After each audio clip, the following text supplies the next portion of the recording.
de janeiro. A Assembleia Nacional Iraquiana aprova a decisão de Saddam Hussein de ir à guerra.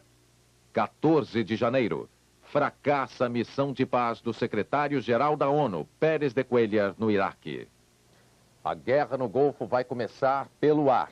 O ataque dos aliados prevê várias ofensivas com diferentes aviões. Depois dos caças invisíveis F-117 e dos bombardeiros supersônicos de precisão, seriam feitas as ondas de ataque diário com bombardeio pesado. O Iraque também tem força no ar. De imediato, deve ser usada uma combinação de MiG-23 e Mirages F-1 com mísseis guiados por raio laser ou TV. Eles vão atacar as tropas que estiverem avançando sobre os territórios do Kuwait e do Iraque. Vão visar também as instalações militares da Arábia Saudita, particularmente na capital, Riad.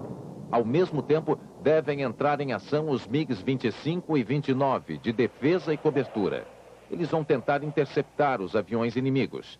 Em seguida, serão lançados os mísseis, e alguns deles terão como alvo as instalações militares de Israel, quase todas secretas, mas que Saddam diz saber onde estão.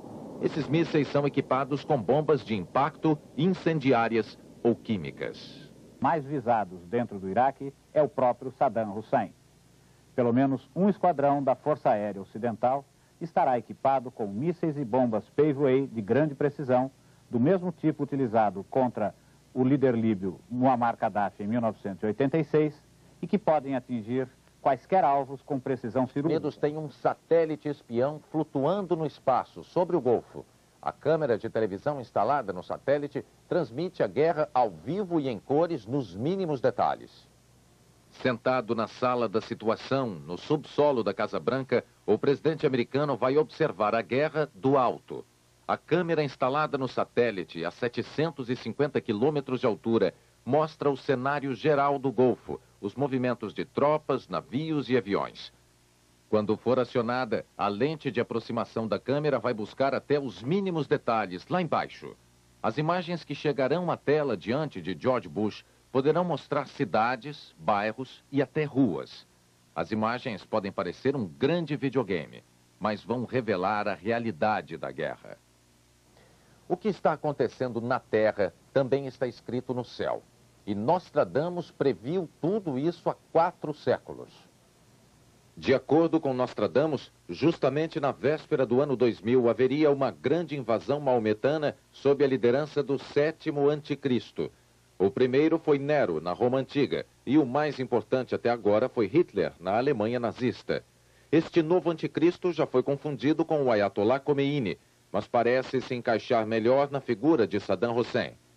Nostradamus previu ainda que haveria um eclipse solar antes do momento do conflito. E amanhã, no dia seguinte ao prazo para o início da guerra no Golfo, vai haver um eclipse solar. E o deserto vai ficar à sombra. A astrologia diz que o céu vai ter um desenho assim nesta madrugada. Haverá uma conjunção de planetas de extrema força aqui no signo de Capricórnio. E esse é um fenômeno que não acontece há mais de 6 séculos. O que mostram os mapas do Iraque e dos Estados Unidos para essa madrugada, ali na hora H? A concentração planetária aqui está fortíssima, inclusive com planetas lentos que levam muito tempo para chegar aí. A destruição que se organiza dentro de Capricórnio seria como se acabasse um mundo e começasse outro.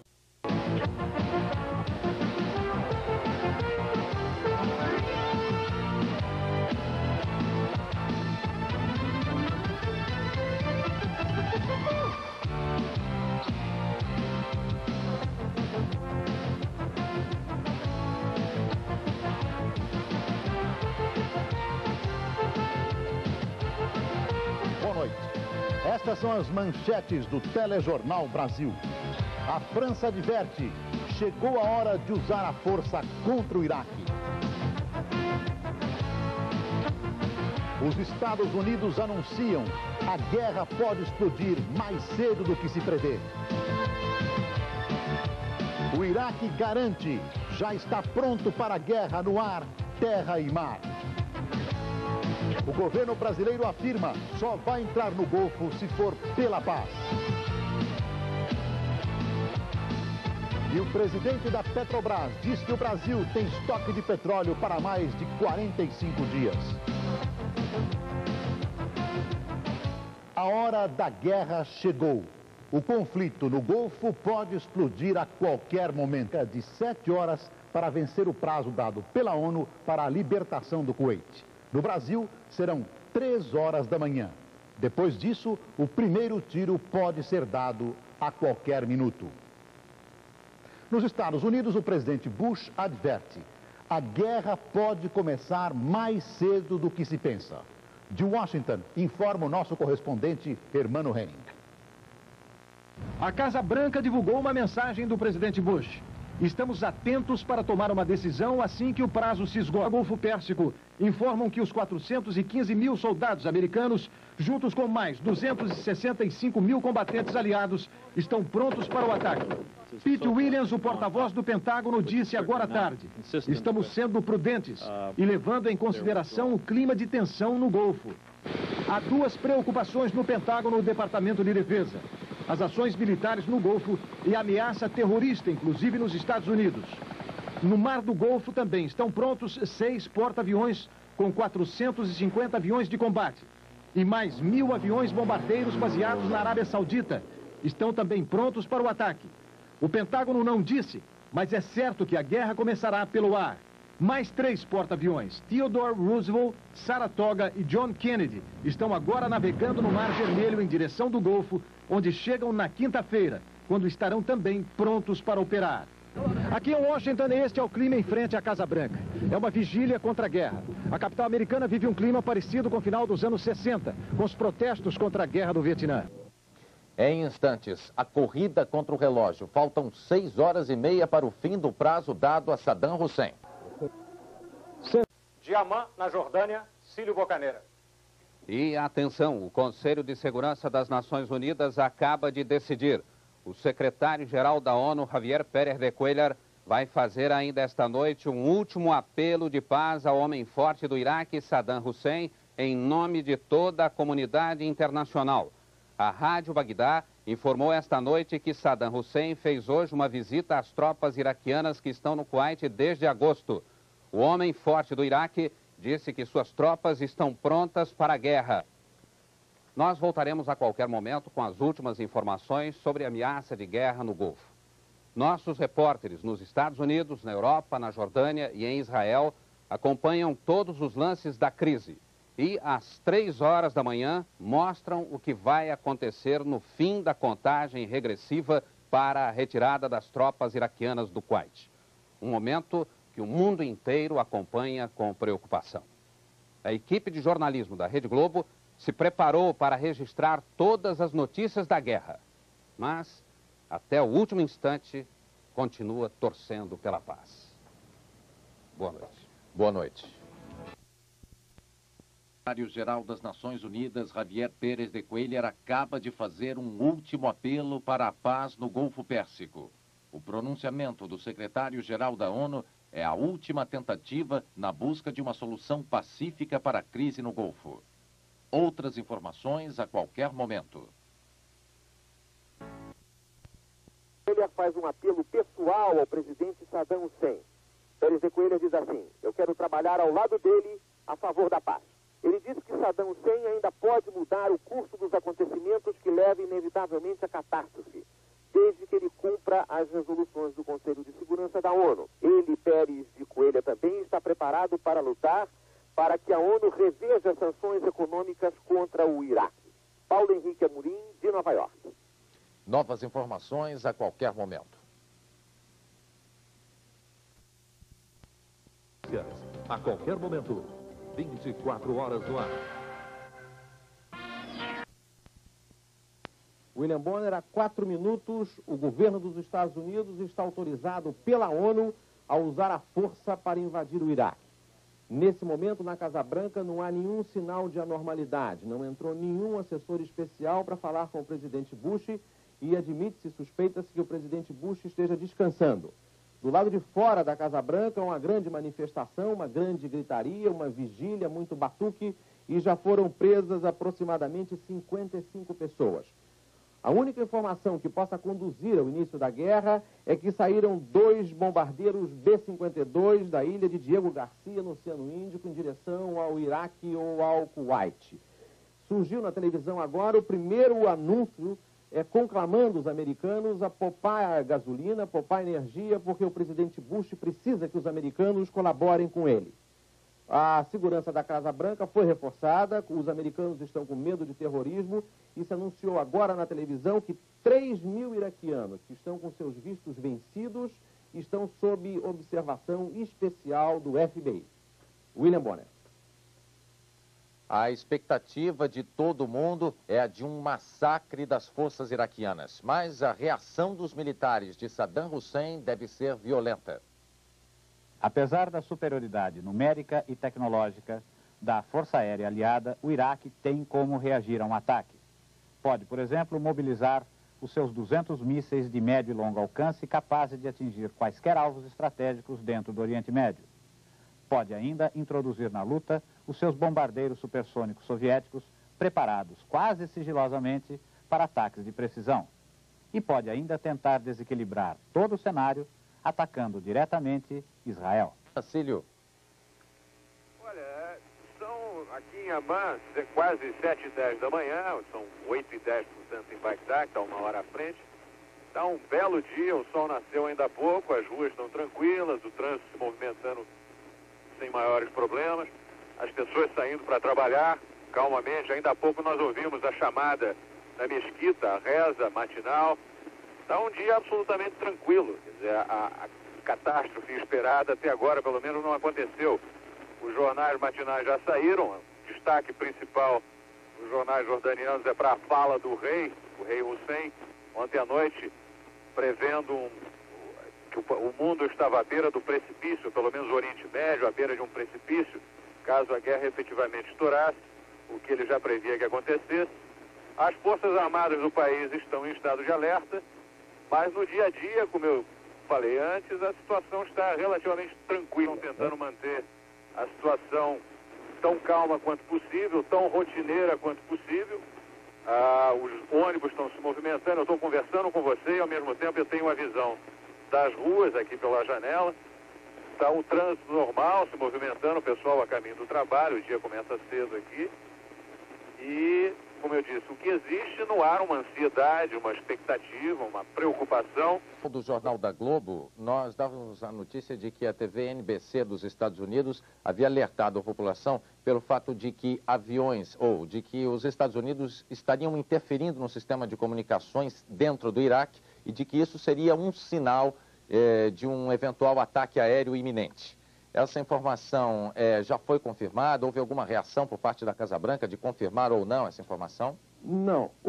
Depois disso, houve uma outra informação muito interessante, dizendo que a partir de agora, na Arábia Saudita, é de se esperar que aconteça muita movimentação, muito barulho, muito movimento de tropas, muito avião levantando o voo e tal. Isso aí é basicamente para confundir as defesas do Iraque. Hora de Brasília, nós estamos encerrando esta edição, mas voltamos a qualquer momento com novas informações sobre a crise e a iminência da guerra no Golfo.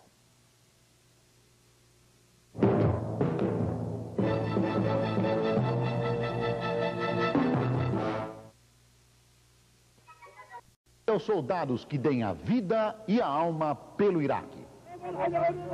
Hussein percorreu a linha de frente das forças iraquianas do Kuwait. Ele tentou transmitir ânimo aos soldados e disse que está se aproximando a hora da grande batalha. Hussein passeou entre as forças da artilharia e testou um canhão. Junto dos soldados, ele tentava transmitir uma imagem de confiança. Mas depois, reunido com seu Estado-Maior, parecia tenso e preocupado. As primeiras imagens de Bagdá, a capital do Iraque, mostram uma cidade fantasma. A população de Bagdá está deixando a cidade, que se prepara para a guerra. Fontes não oficiais dizem que mais da metade da população já deixou a capital do Iraque, mas o governo desmentiu a informação oficialmente. Hoje, os habitantes de Bagdá começaram a receber instruções para o caso de ataque aéreo. Nas escolas, os alunos aprenderam como usar máscaras contra gases. As rádios iraquianas estão tocando apenas músicas militares e os jornais afirmam que o país está pronto para a guerra. A linha aérea da Jordânia, uma das últimas que ainda chegavam a Bagdá, cancelou hoje seus voos para a capital iraquiana. 4 imensos navios-tanques carregados de petróleo estão no porto do Kuwait. O Pentágono teme que o Iraque solte todo esse petróleo no Golfo e depois coloque fogo nele. A fumaça que isso pode produzir em toda a região atrapalharia tanto os aviões como os foguetes americanos.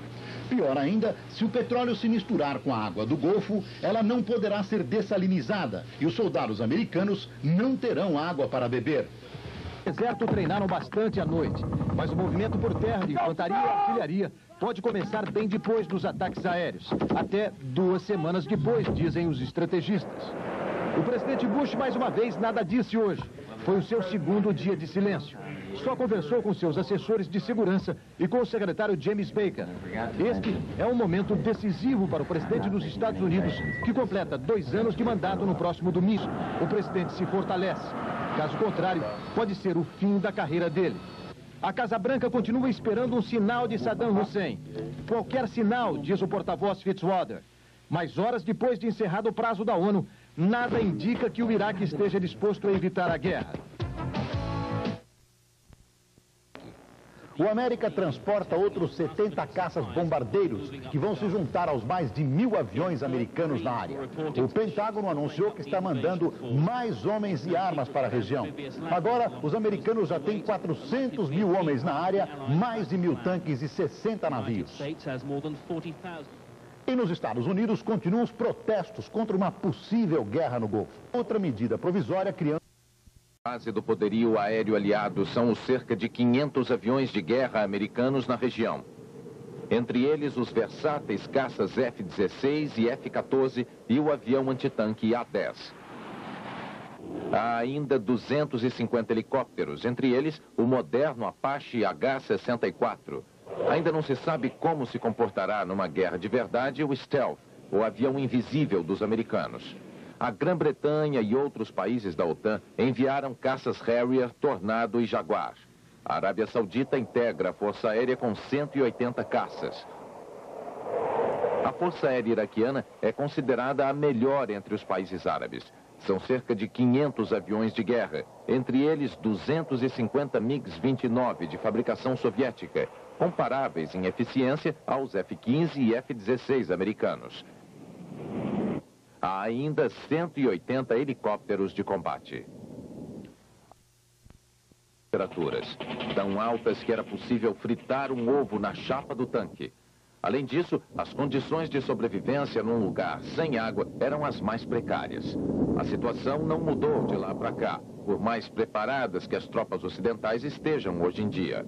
A temperatura continua sendo o problema principal. De dia, ela fica em torno de 48 graus. E à noite cai para 15 graus, quando não chega a 0.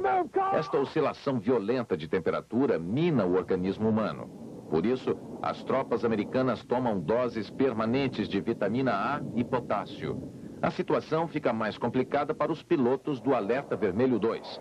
Em permanente prontidão, eles precisam esperar 20 minutos dentro dos aparelhos pela ordem de decolagem, quando só então o ar refrigerado é automaticamente ligado. Com os equipamentos, o problema permanece. Os circuitos eletrônicos exigem uma temperatura máxima de 30 graus centígrados. Alguns computadores precisam ser mantidos dentro de cápsulas de gás para garantir baixas temperaturas. Já as tropas iraquianas contam com a grande vantagem de uma experiência de 8 anos de guerra no deserto contra o Irã. E todo o equipamento de combate está devidamente climatizado. Para contrabalançar essa desvantagem, os aliados contam mais uma vez com a tecnologia. Eles estão em condições de combater à noite. Os soldados, por exemplo, usam óculos especiais, os goggles, que permitem enxergar no escuro. Será, portanto, uma guerra da natureza contra a tecnologia. De fato, já é 00:30 por aqui, fim de um dia relativamente tranquilo. Sofrer o primeiro ataque aéreo na Guerra do Golfo.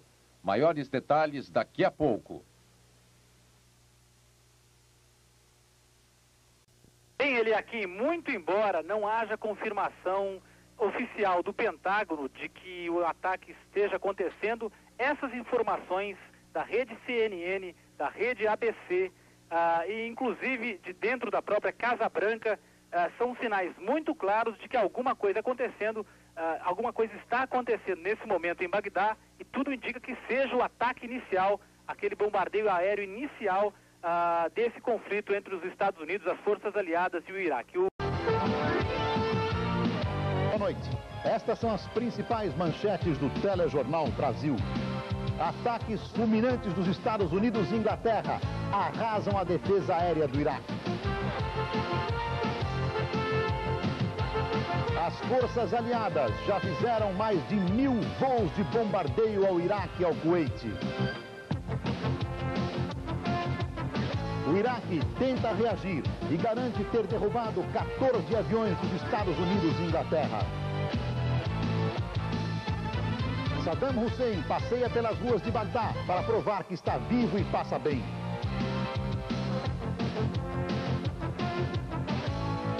O preço do petróleo cai no mercado internacional. Esta foi a tática usada pelos Estados Unidos e países aliados. Esta foi a primeira arma usada na guerra, o míssil Tomahawk dos navios americanos do Golfo. Esses mísseis causaram um estrago devastador nas defesas do Iraque. Eles voam a baixa altura e podem atingir alvos a centenas de quilômetros de distância. E o Iraque não tem defesas para esse míssil, projetado para uma guerra de alta tecnologia na Europa. Depois dos mísseis, foi a vez dos supercaças F-15, que atacaram bases aéreas, centros militares e outros alvos estratégicos do Iraque.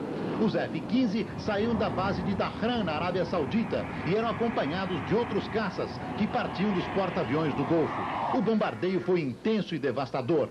Arrasada a defesa antiaérea, foi a vez dos gigantescos bombardeiros B-52. Cada bomba levada por esses aviões pesa 1 tonelada e causa um estrago enorme nas linhas inimigas. O divulgado pela rádio de Bagdá afirma que a defesa antiaérea derrubou 14 aviões. Esse número foi desmentido pelo governo americano. A rádio de Bagdá convocou a população do Iraque a não matar os pilotos capturados, porque eles podem ser uma fonte preciosa de informações militares. Em discurso feito hoje, Saddam Hussein pediu ao presidente americano que não incendeie o mundo como Nero incendiou Roma, e disse que esse incêndio só será evitado com a retirada das tropas, tanto iraquianas como aliadas, dos lugares sagrados do Islã. Durante o dia, a televisão iraquiana mostrou estas imagens de Saddam Hussein passeando por Bagdá. As imagens foram distribuídas como se tivessem sido feitas hoje, mas há suspeita de que elas foram gravadas antes do início da guerra. O Iraque vale menos, e é aí que Saddam Hussein imagina que possa dificultar as coisas para os aliados. França e Inglaterra admitem que foram alvo de bombardeios antiaéreos de plantão permanente para atender as possíveis vítimas das bombas iraquianas. Em todas as casas, as pessoas aguardam aviso da Defesa Civil para usar suas máscaras contra gás. Nos territórios ocupados, é mantido o toque de recolher e os palestinos não podem sair de suas casas. Triggering record declines in crude oil, heating oil, and gasoline. There's an initial euphoria over the success of the coalition forces in bombing Iraq. That's leading Então as pessoas aqui no Brasil também estão reclamando, estão denunciando a cobrança de ágio na venda de gás de cozinha. Você acha que a situação vai realmente piorar? O Brasil não poderia ter previsto também, já que esses ataques, né, que aconteceram, a resposta dos Estados Unidos ao Saddam Hussein de não sair do Kuwait, isso já está sendo premeditado há 5, 6 meses. Quer dizer, nós poderíamos ter tomado os devidos cuidados e estocar alguma coisa.